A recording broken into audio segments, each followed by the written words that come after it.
یا اولاد کا دین سے نکل جانا، یا اولاد کی نافرمانی اور تنہا چھوڑ دینا، اولاد کا نہ پوچھنا. یعنی اکثریت میں نے دیکھی کہ جو اولاد کے غم میں مبتلا ہے وہ اولاد کو یاد کرے جا رہے ہیں اور اولاد ان کو پوچھتی بھی نہیں. اب اس سے چھٹکارا کہاں سے پائیں؟ کس چیز سے چھٹکارا ہوگا؟ کوئی اس سے زیادہ محبوب دل میں آئے گا تو دوسرا نکل جائے گا، اور وہ محبوب کون ہے؟ اللہ رب العزت. اللہ ہمیں اپنی سچی محبت عطا کرے تاکہ ہمارے ہر طرح کی اور خوف اور پریشانیاں اور غم باہر نکل جائیں. اتنی چھا جائے اللہ کی محبت دل میں کہ باقی سب آؤٹ ہو جائیں. اس کے مطلب نہیں ہم کیئر لیس ہو جائیں، نہیں، ان سے پھر محبت کریں اللہ کی خاطر. اچھا، تو زندگی کا ہر لمحہ اللہ کی یاد میں، اللہ تعالیٰ کے احساس کے ساتھ زندگی بسر کریں. آپ کو پتہ یہ کلمہ جو ہے نا لا الہ الا اللہ، یہ بڑا عظیم کلمہ ہے.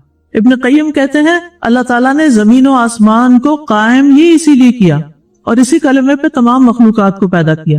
اسی پر ملت کی اساس ہے، اسی پر قبلہ مقرر کیا گیا، اور یہ کلمہ توحید محض اللہ تعالیٰ کا تمام بندوں پہ حق ہے. ہر ایک کو یہی کرنا چاہیے کہ صرف ایک اللہ کو الہ مانے.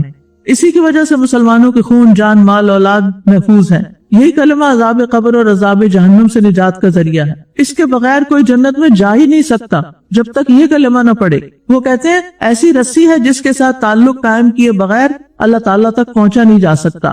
یہی کلمہ اسلام اور دارالسلام یعنی سلامتی والے گھر کی چابی ہے. اسی کے ذریعے نیک و بد، شقی اور سعید اور مقبول و مردود لوگوں کی تقسیم ہوتی ہے. یعنی دنیا میں لوگ اس کلمے کی بنیاد پر ڈیوائیڈڈ ہیں. ڈویژنز کی اور بڑی چیزیں ہیں، رنگ، نسل، زبان، جغرافیائی خطے، لیکن اصل تقسیم اس کی بنیاد پر ہے. ایک طرف کھڑے ہیں لا الہ الا اللہ کہنے والے اور دوسری طرف غیر اللہ کے پجاری، چاہے وہ کسی بھی قسم کے ہوں. تو اصل تقسیم یہ ہے، جو بھی لا الہ الا اللہ پڑھتا ہے وہ کیا ہے؟ آپ کا مسلمان بھائی یا بہن، وہ آپ کے جسم کا حصہ بن گئے. اس کی خوشی، اس کا غم اب آپ کا غم. جیسے اپنی فکر کرتے ہیں ایسے ان کی فکر کرنی ہے، ان کے لیے خیر سوچنی ہے، کیسے ان کو بھلائی پہنچائیں. اور یہی کلمہ ہے جو انسان کو جنت میں داخل کرے گا. جس کی موت اس کلمے پر ہو گئی اس کی خیر ہی خیر ہے. تو یہ کلمہ انسان کی نجات کا سبب ہے اور انسان کی ساری برائیوں کے مقابلے میں بھاری ہے. وہ آپ نے حدیث سنی ہوئی ہے جو مسند احمد کی ہے، جس میں قیامت کے دن اللہ تعالیٰ ایک امتی کو ساری مخلوق کے سامنے لائے گا اور اس کے 99 رجسٹر کھولے گا. ہر رجسٹر تا حد نگاہ پھیلا ہوا ہوگا. اس پر کیا لکھا ہوا ہوگا؟ نیکیاں یا گناہ. اللہ تعالیٰ پوچھے تھا تم کسی چیز کا انکار کرتے ہو؟ کیا کرامن کاتبین نے تم پہ ظلم کیا، کوئی غلط باتیں لکھ دی؟ وہ کہے گا نہیں ہے میرے رب. اللہ تعالیٰ فرمائیں گے تمہارے پاس کوئی نیکی ہے؟ وہ کہے گا نہیں ہے میرے رب، کچھ نہیں. اللہ تعالیٰ فرمائے گا کیوں نہیں؟ تمہارے پاس ایک نیکی ہے اور آج تجھ پر ظلم نہیں کیا جائے گا. لہٰذا کاغذ کا ایک ٹکڑا نکالا جائے گا جس میں لکھا ہوگا اشہد ان لا الہ الا اللہ وان محمدًا عبدہ ورسولہ. اللہ تعالیٰ فرمائے گا اسے میزان کے پاس حاضر کرو. وہ عرض کرے گا اے میرے رب، کاغذ کے اس ٹکڑے کا اتنے بڑے رجسٹروں کے ساتھ کیا مقابلہ؟ یہ تو کاغذ کا ایک ٹکڑا ہے. اس سے کہا جائے گا آج تجھ پر کوئی ظلم نہیں ہوگا. چنانچہ رجسٹر ایک طرف رکھے جائیں گے اور دوسری طرف وہ کاغذ کا ٹکڑا رکھ دیا جائے گا اور وہ ٹکڑا بھاری ہو جائے گا، کیونکہ اللہ کے نام سے زیادہ بھاری کوئی چیز نہیں جو رحمان اور رحیم بھی. اللہ جس پہ چاہے رحم کر. پتہ نہیں کتنے سچے دل سے اس نے کہا ہوگا لا الہ الا اللہ. اللہ تعالیٰ تو اخلاص کو دیکھتا ہے. بہرحال اس حدیث سے بھروسہ کر کے نہیں بیٹھ جانا اس طرح کہ ہم نے کچھ نہیں کرنا، 99 رجسٹر بھرنے اب اور کسی چیز سے. یعنی یہ سمجھانے کی بات ہے، مثال سے سمجھایا گیا ہے. اسی طرح ایک اور حدیث میں آتا ہے کہ زمین و آسمان ہر چیز ایک پلڑے میں رکھ دی جائے، ساری مخلوقات، اور دوسرے میں لا الہ الا اللہ رکھا جائے، یہ جھک جائے گا. اور اس میں دیکھیے لا الہ الا اللہ ایک طرف سارے باطل معبودوں کے اوپر لکیر پھیر دیں، کوئی بھی نہیں ہے صرف اللہ کے. وَأَنَّ اللَّهَ هُوَ الْعَلِيُّ الْكَبِيرُ. اور پھر یہ ہے کہ جو کچھ کریں اس اللہ ہی کی خاطر کریں، اللہ کی محبت میں کریں، اللہ کی رضا کے لیے کریں. چاہے نماز پڑھیں، چاہے روزہ رکھیں، چاہے زکوٰۃ ادا کریں، چاہے حج کے لیے جائیں، کوئی اشتہار دینے کی ضرورت نہیں کسی کو. چاہے تلاوت کریں، کوئی نیکی، ذکر کریں، تسبیح کریں. اور ویسے بھی ذکر کے لائق تو وہی ہستی ہے. اور جب انسان لا الہ الا اللہ کہتا ہے تو اس طرح ایک تجدید عہد کر رہا ہوتا ہے. اللہ میں صرف آپ کو اپنا الہ مانتا ہوں. ایک دن میں کئی دفعہ ہم یہ کلمہ پڑھتے بھی ہیں. کب پڑھتے ہیں؟ آذان میں سنتے ہیں نا، جب کہ جواب بھی دیتے ہیں اشہد ان لا الہ الا اللہ. وضو کرنے کے بعد جو دعا ہے اس میں بھی لا الہ الا اللہ. نماز شروع کرتے ہوئے ولا الہ غیرک آتا ہے. تشہد میں اشہد ان لا الہ الا اللہ آتا ہے. نماز کے بعد کے جو اذکار ہیں اس میں بھی لا الہ الا اللہ وحدہ لا شریک لہ. اور پھر دن اور رات بہت دفعہ یہ ہم کلمہ دہراتے ہیں، اور یہ کلمہ دنیا میں بھی مصیبت سے نجات دیتا ہے۔ یونس علیہ السلام نے کیا پڑھا تھا؟ لا الہ الا انت سبحانک انی کنت من الظالمین۔ اس کو افضل الذکر بھی کہا گیا ہے۔ نبی صلی اللہ علیہ وسلم نے فرمایا افضل الذکر لا الہ الا اللہ و افضل الدعاء الحمدللہ، سب سے افضل ذکر لا الہ الا اللہ ہے اور سب سے بہترین دعا الحمدللہ ہے۔ اور یوم عرفہ کی بھی بہترین دعا کیا ہے؟ اور یہ کون سی دعا ہے؟ دعائے مسئلہ یا عبادت؟ دعائے عبادت، یس۔ حج اور عمرے میں سعی کے دوران آپ یہ پڑھ رہے ہوتے ہیں، جو کوئی فوت ہو رہا ہو تو اس وقت لا الہ الا اللہ پڑھتے ہیں، اور اسی طرح اگر آپ کسی بدشگونی کا شکار ہو تو اس سے کفارہ بھی لا الہ الا اللہ ہے۔ غیر اللہ کی قسم بھول کے کھا بیٹھے تو کفارہ لا الہ الا اللہ ہے۔ تو ہر اہم کام میں ہمیں لا الہ الا اللہ پڑھتے رہنا چاہیے۔ انسان سوچتا ہے میرے پاس یہ وقت ہے، میں کیوں ضائع کر رہا ہوں، میں کوئی اچھا نیک کام ہی کر لیتا ہوں، کسی کی خدمت کر دیتا ہوں، تسبیح پڑھ لیتا ہوں، اور وہ یہ کیوں کرتا ہے؟ صرف اللہ کے لیے کرتا ہے، کسی کو دکھانے کے لیے نہیں۔ پھر اسی طرح کاموں میں آسانی ہوتی ہے لوگوں پر خرچ کرنے سے، دوسروں پر خرچ کرنے سے۔ قرآن مجید میں آتا ہے فَأَمَّا مَنْ أَعْطَى وَاتَّقَى وَصَدَّقَ بِالْحُسْنَى فَسَنُيَسِّرُهُ لِلْيُسْرَى۔ پھر جس نے اللہ کی راہ میں مال دیا اور پرہیزگاری اختیار کی اور بھلی باتوں کی تصدیق کی تو ہم اسے آسان راستے پر چلنے کی سہولت دیں گے۔ جس سے کیا پتہ چلتا ہے؟ جو دیتا ہے، جو اللہ سے ڈرتا ہے اور سچی بات کو سچ مانتا ہے، قرآن کی بات کو سچ مانتا ہے، جو سچ مانتا ہے وہ اس پر عمل کر لیتا ہے نا۔ پھر اسی طرح آسانیاں ہوتی ہیں جب انسان کسی کے لیے آسانی پیدا کرتا ہے، چھوٹی چھوٹی چیزوں میں۔ کوئی آپ کے ساتھ بیٹھا ہے، آپ کو پتا ہے کہ تنگ ہو رہا ہے، آپ اس کے لیے ذرا سی جگہ کھلی کر دیں۔ کسی کے راستے میں کوئی چیز پڑی ہے، اس کو ہٹا دیں۔ کسی کو کوئی بات سمجھ نہیں آئی، اس کو سمجھا کے دہرا کے آسان کر دے اس کے لیے۔ تو جو شخص تنگ دست پر آسانی کرتا ہے، اللہ سبحانہ وتعالیٰ اس کے لیے آسانیاں کرتا ہے۔ حدیث میں آتا ہے جس نے کسی مومن سے دنیا کی تکلیفوں میں سے کسی تکلیف کو دور کیا، مثلا کسی کا قرضہ چکا دیا، کسی کو کوئی دوا لا دی، کوئی بیمار ہے تو اس کی بیمار پرسی کر لی، اللہ قیامت کے دن اس کی تکلیفوں میں سے کسی تکلیف کو دور کر دے گا۔ اور جس نے کسی تنگ دست پہ آسانی کر دی، یعنی اس کا ہاتھ تنگ ہے، اس نے اس کے لیے تھوڑے سا اس کی مدد کر دی کہ اس کا ہاتھ کھل جائے، اللہ اس پر دنیا اور آخرت میں آسانی کرے گا۔ جس نے کسی مسلمان کی پردہ پوشی کی، اس کا عیب چھپا لیا، اللہ اس کی دنیا اور آخرت میں پردہ پوشی کرے گا۔ اور اللہ تعالیٰ تب تک اس بندے کی مدد میں ہوتے ہیں جب تک وہ بندہ اپنے بھائی کی مدد میں لگا رہتا ہے۔ آپ دوسروں کے کام بناتے رہیں، اللہ آپ کے کام بنائے گا۔ آپ دوسروں کی مدد کریں، دوسروں کے لیے آسانیاں پیدا کریں، اللہ آپ کے لیے آسانیاں پیدا کرے۔ چیزوں کو مشکل نہ بنایا کرے، چیزوں کو آسان کیا کریں تاکہ لوگوں کی زندگی آسان ہو اور وہ تمہیں دعائیں دے۔ پھر دعا بھی کرنی چاہیے، رب اشرح لی صدری ویسر لی امری، اللہ میرے کاموں میں آسانی پیدا کر دے، رب اشرح لی صدری۔ پھر اگر کوئی مشکل آ جائے تو اللہم لا سہل الا ما جعلتہ سہلا وانت تجعل الحزن سہلا اذا شئت۔ کوئی بیمار ہے گھر میں، ابھی میں آ رہی تھی، ایک بچی نے بتایا کہ اس کی والدہ کا ایکسیڈنٹ ہو گیا، وہ کومے میں چلی گئی ہیں۔ اللہ ان کے لیے آسانی کرے اور ان کو صحت عطا کرے۔ اللہ تعالیٰ باقی بھی آپ سب کی بھی زندگی میں جو مشکلات ہیں، بچوں کی طرف سے ہیں یا شوہر کی طرف سے ہیں یا مال کی طرف سے ہیں، جان کی، اپنی جان میں کوئی تکلیف ہے، اللہ آپ سب کے لیے بہت آسانیاں کرے۔ لیکن اللہ سے آسانیاں مانگا کرے اور لوگوں کو آسانیاں دیا کریں۔ پھر فرمایا فذکر ان نفعت الذکریٰ سیذکر من یخشی ویتجنبها الاشقی۔ فذکر، پس آپ نصیحت کیجئے، ان نفعت الذکریٰ، اگر نصیحت کرنا فائدہ دے، یعنی جو نصیحت قبول کرنا چاہتا ہے اس کو آپ نصیحت کریں۔ سیذکر من یخشی، ضرور نصیحت پکڑے گا جو ڈرتا ہے۔ بار بار اللہ سے ڈرنے کی بات ہو رہی، کیونکہ یہ تقوی ہی نیک اعمال کی بنیاد ہے۔ اللہ کا ڈر ہے جو بندوں کو سیدھا رکھتا ہے اور ٹیڑھا ہونے سے بچاتا ہے اور دوسروں کے اوپر ظلم زیادتی سے بچاتا ہے۔ وَيَتَجَنَّبُهَا الْأَشْقَى، اور بدبخت اس سے کنارہ کشی کر لے گا، وہ نصیحت قبول نہیں کرے گا۔ یاد رکھیے، جب کوئی ہمیں نصیحت کرے اور ہم آگے سے بگڑے تو یہ بدبختی کی علامت ہے، کیونکہ یہاں پر کیا فرما رہے اللہ تعالیٰ، وَيَتَجَنَّبُهَا الْأَشْقَى، جو سب سے بڑا بدبخت ہے وہ نصیحت سے منہ موڑ لے گا۔ ماں نصیحت کر رہی ہے بچی کو شرم و حیا کی، اچھا لباس پہننے کی، حجاب کرنے کی، اور بچی آگے سے بگڑنا شروع کر دے تو یہ خوش قسمتی کی بات نہیں ہے. ماں باپ کو ستانا بھی ہے اور اللہ کی نافرمانی کرنا بھی ہے اس میں. تو ایمان والوں کو کیا حکم ہے؟ وَذَكِّرْ فَإِنَّ الذِّكْرَىٰ تَنفَعُ الْمُؤْمِنِينَ. نصیحت مومنوں کو فائدہ دیتی ہے. اور حدیث میں آتا ہے مومن کو اس حال میں پیدا کیا گیا ہے کہ وہ آزمائش میں مبتلا ہونے والا، توبہ کرنے والا اور بھولنے والا ہوتا ہے. یعنی وہ لوگوں کے برے سلوک نہیں یاد رکھتا. جب اسے نصیحت کی جاتی ہے وہ نصیحت قبول کر لیتا، اس کو مائنڈ نہیں کرتا، دل پہ لگا کے بیٹھ نہیں جاتا. اور نصیحت کرنے کے لیے سب سے بہترین چیز قرآن ہے. فرمایا فذکر بالقرآن من یخاف وعید. سو اس قرآن کے ساتھ اس شخص کو نصیحت کرو جو میرے عذاب کے وعدے سے ڈرتا ہے.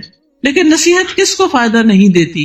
غافل دلوں کو فائدہ نہیں دیتی، منہ موڑ جانے والوں کو، انکار کرنے والوں کو فائدہ نہیں دیتی. اور نصیحت قبول نہ کرنے کا انجام کیا ہے کہ ہو سکتا ہے کہ انسان پھر کسی شرک میں پڑ جائے، کسی بدعت میں پڑ جائے، کسی کبیرہ گناہ میں پڑ جائے اور وہ آخر کار اس کو جہنم میں لے جائے. تو اس بات سے ڈرنا چاہیے. جب کوئی کہنا کہ ایسا نہ کرو شرک ہے، صرف اللہ سے مانگو کسی اور سے نہ مانگو، صرف اللہ کے آگے سجدہ کرو کسی اور کے آگے نہ، جو قبروں کے آگے مت سجدہ کرو، تو نصیحت قبول کر لینی چاہیے، خاص طور پر جو قرآن کے ساتھ نصیحت کی گئی ہو. اسی طرح کوئی اگر کہ ماں باپ کی بات مانا کرو، تو آپ کو پتہ ہے نا کہ کبیرہ گناہوں میں اللہ کے ساتھ شرک کے بعد سب سے بڑا گناہ ماں باپ کو ستانا ہے، ماں باپ کی نافرمانی کرنا ہے. تو پھر ایسے بدبختوں کے لیے کیا ہے؟ پھر ان کی اکڑ تو وہی اسی آگ میں ہی جا کے ٹوٹے گی. تو انسان اس آگ سے بچنے کے لیے اللہ کی پناہ مانگتا رہے، اللہ تو ہمیں پناہ دے دے اور اس جہنم سے ہمیں بچا لے. کیونکہ قیامت کے دن جب جہنم کو سامنے لایا جائے گا، اس دن جہنم کی 70,000 لگامیں ہوگی. 70,000 لگامیں، یعنی ایک ایک لگام کو 70,000 فرشتے پکڑ کے کھینچ رہے ہوں گے اور وہ سرکش ہو رہی ہوگی، آؤٹ آف کنٹرول ہو رہی ہوگی. پھر جہنم کے کنارے سے گہرائی کا فاصلہ کتنا ہے؟ جیسے کنویں کے کنارہ ہوتا ہے تو نیچے کتنا فاصلہ ہے. رسول اللہ صلی اللہ علیہ وسلم نے فرمایا مجھے اس ذات کی قسم جس کے ہاتھ میں میری جان ہے، جہنم کے کناروں اور اس کی گہرائی تک پہنچنے کی دوری اور مسافت اس قدر ہے کہ اتنی بھاری چٹان ہو جس کا وزن 7 حاملہ اونٹنیوں، ان کی چربی، گوشت اور ان کی اولاد کے برابر ہو. اگر اسے جہنم کی منڈیر سے نیچے گرایا جائے تو وہ اس کے پیندے تک 70 سال میں پہنچے گا. وہ پتھر 70 سال میں پہنچے گا. اتنا نیچے اندھیری جہنم، اتنا تو نکلے گا کون نکل سکتا اس میں سے؟ تو اس لیے انسان کو توبہ کرنی چاہیے، اللہ سے ڈرتے رہنا چاہیے اور اس آگ سے بچنے کی فکر کرنی چاہیے.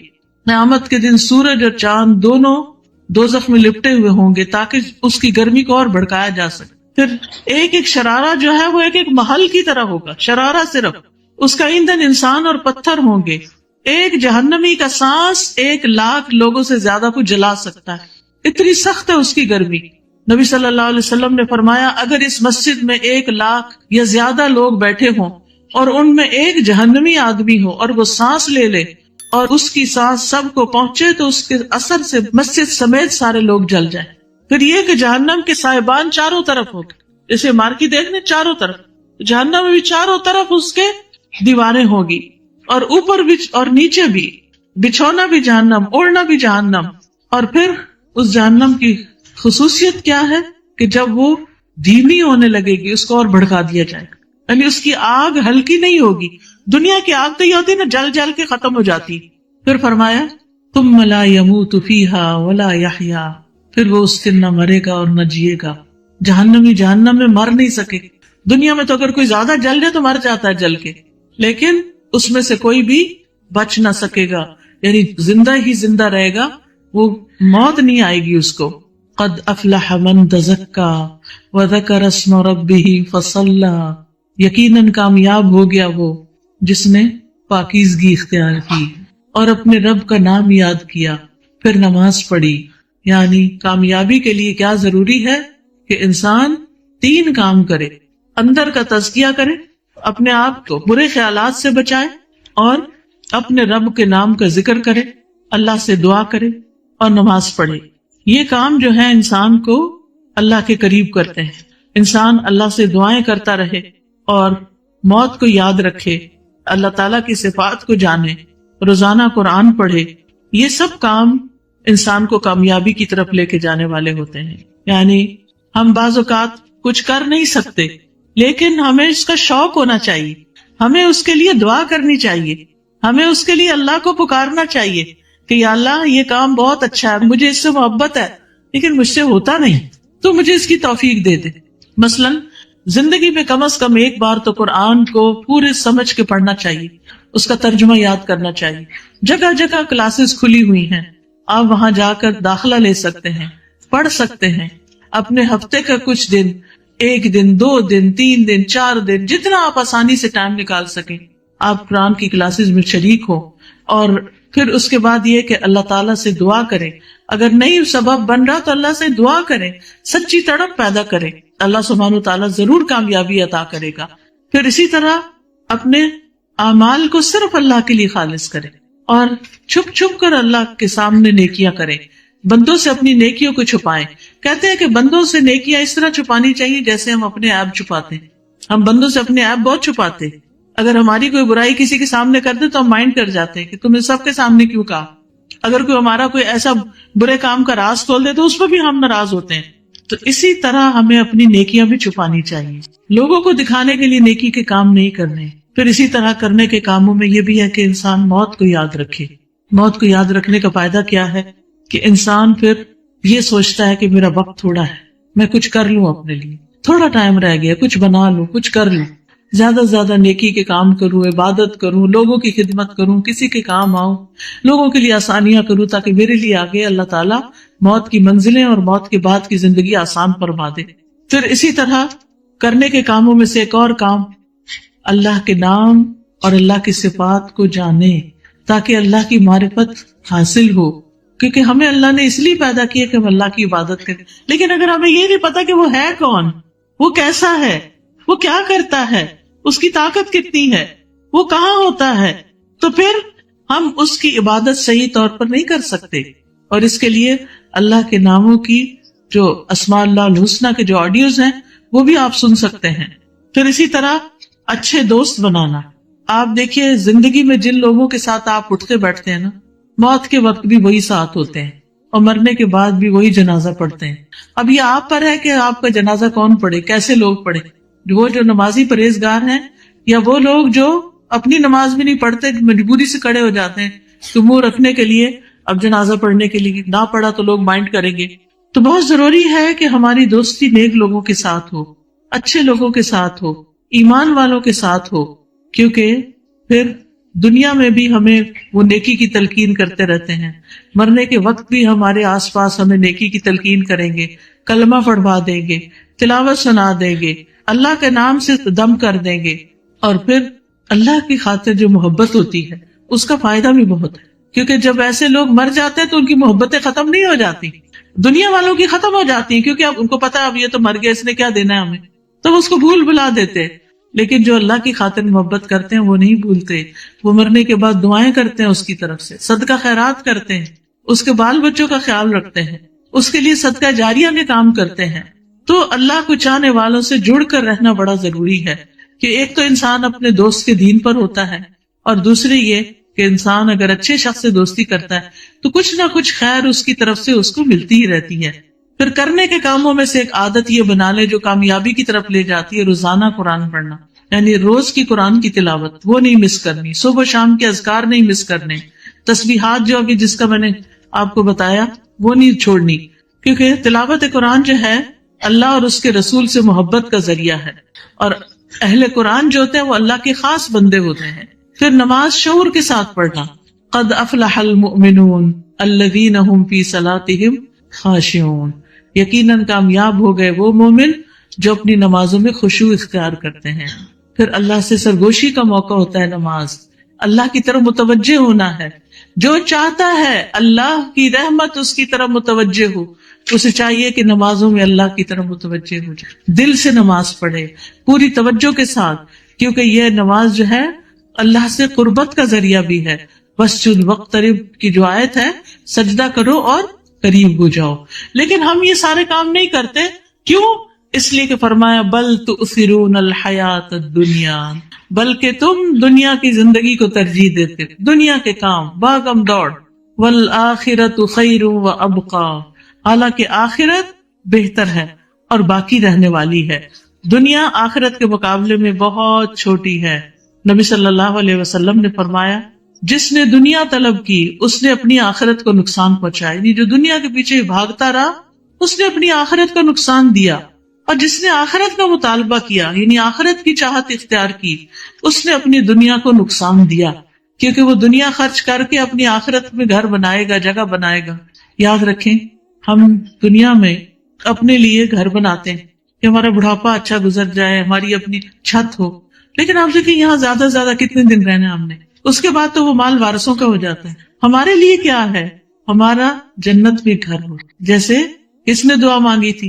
حضرت آسیہ رضی اللہ تعالیٰ عنہ نے کیا کہا تھا؟ انہوں نے رب ابن لی عندک بیتا فی الجنہ، رب ابن لی عندک بیتا فی الجنہ، اے اللہ میرے لیے جنت میں اپنے پاس ایک گھر بنا دے۔ ہم سب کو بھی یہ دعا کرنی چاہیے، لیکن اس کے لیے کیا کرنا ہوگا؟ دنیا کی مشکلات پر صبر کرنا ہوگا اور اپنے مال کا کچھ حصہ فی سبیل اللہ کاموں پر لگانا ہوگا، کہ نیکی کے کاموں میں لگائیں تاکہ ہمارے مرنے کے بعد بھی ہمارے لیے وہاں اچھے کام ہوتے رہیں اور وہ ہمارے لیے صدقہ جاریہ بن جائے۔ تو اس صورت کی روشنی میں کرنے کے کام کیا ہیں؟ سب سے پہلے سبح اسم ربک الاعلی۔ کس کس کے پاس کارڈ ہیں تسبیحات کے؟ دکھائیں مجھے۔ ماشاءاللہ بہت سے لوگوں کے پاس ہیں، جن کو نہیں بھی ملے وہ کیا کریں گے؟ وہ اسٹال سے لے سکتے ہیں، اور ایڈریس لکھا ہوا ہے، آرڈر کر لے، آپ بھی آگے دوسروں کو بانٹیں۔ اب آپ دیکھیں نا، یہ کسی نے تو بانٹے ہیں نا، اس نے ثواب کمایا، اس نے صدقہ جاریہ کمایا، اور اب ہمارا فرض بنتا ہے کہ ہم اپنی قبر کے لیے آگے بانٹیں۔ اور اس کو آپ کیسے پڑھیں گے؟ اپنے پاس رکھیں، خوبصورت کارڈ ہے، اپنے بیڈ سائڈ ٹیبل پہ رکھیں، اپنی الماری میں سجائیں کہیں بھی، اور دن کے کسی ایک وقت میں نکال کے ان تسبیحات کو پڑھ لیں، یا یہ کہ ان تسبیحات کو یاد کر لیں اور مختلف مواقع کے مناسبت سے ان کو پڑھتے رہیں۔ پھر ہم نے جنت کی دعا کرنی ہے، جہنم سے پناہ مانگنی ہے، پھر اپنے نفس کو برے خیالات سے پاک کرنا ہے، نماز کے ذریعے اللہ کا قرب تلاش کرنا ہے۔ نماز کس لیے پڑھنی ہے؟ کہ میں اللہ کے قریب ہو جاؤں، اور اپنی آخرت کو ترجیح دینی ہے۔ والآخرۃ خیر وابقی ان ھذا لفی الصحف الاولی صحف ابراہیم و موسیٰ۔ میری دعا ہے کہ اللہ تعالیٰ ہمیں ان کاموں کی کرنے کی توفیق عطا فرمائے۔ یہ کچھ اور کارڈ بھی باہر موجود ہیں اور کتابیں بھی۔ رنج و غم کا ازالہ، کچھ لوگوں کو بہت رنج پریشانیاں رہتی ہیں، چھوٹا سا کارڈ ہے، پاس رکھیں، جب دل گھبرائے اس کو پڑھیں، انشاءاللہ بہترین وظیفہ ہے، سمجھے یہ وظیفہ ہے۔ بیمار ہے خود یا بچہ کوئی تو آیات شفا پڑھے، کوئی زندگی میں مسئلہ پیش آ گیا ہے، کوئی فیصلہ کرنا ہے، استخارہ کیسے کرے، قرآن و سنت کی روشنی میں یہ بتایا گیا۔ پھر تقویٰ میں بات ہوئی، اللہ سے ڈرنے کی بار بار اس کی دعائیں ہیں۔ پھر رشتہ داروں سے جوڑ کے رکھنا عمر میں اضافے کا باعث بنتا ہے، دعاؤں کی قبولیت کا، رزق میں اضافے کا ذریعہ بنتا ہے۔ تو یہ تحفے میں آپ کارڈ دے سکتے ہیں، اس میں ساری حدیثیں لکھی ہوئی ہیں۔ پھر اپنے وقت کو صحیح طور پر استعمال کرنا چاہیے، ذکر الہی کا کارڈ ہے۔ پھر اللہ کا شکر ادا کرے تو نعمتوں میں اضافہ ہوتا ہے۔ الحمدللہ سارا اکٹھا اس میں کیا گیا ہے تاکہ ہم شکر ادا کریں۔ پھر رزق میں کمی ہو، اولاد کا مسئلہ ہو، اس کے لیے کیا کریں؟ گناہوں کی بخشش کی دعا ہے، استغفار کا کارڈ۔ پھر جنت کا راستہ، ان اذکار کا ذکر کیا گیا ہے جو جنت کی طرف لے جاتے ہیں۔ پھر اگر قرضے کی مشکل ہے، قرضے میں پھنس گئے ہیں، تو یہ دعائیں مجرب ہیں، قرض سے پناہ اور قرض کی نجات کی دعائیں۔ پھر دن رات کے ذکر سے افضل یہ چھوٹا سا کارڈ ہے، فریج پہ یا کئی کمرے پہ لگا دیں، روزانہ پڑھیں، اور دن میں باقی اگر اذکار کبھی بھول بھی جائیں تو یہ انشاءاللہ اس سے کمی پوری ہو جائے گی۔ اسی طرح اگر آپ کو خوف ہے، حفاظت، سیکیورٹی کے مسئلے ہیں، تو یہ دعائیں پڑھیں۔ پھر صدقہ و خیرات کریں، کیا کیا اس کے فائدے ہیں یہ اس کتاب میں بتا دیا گیا ہے۔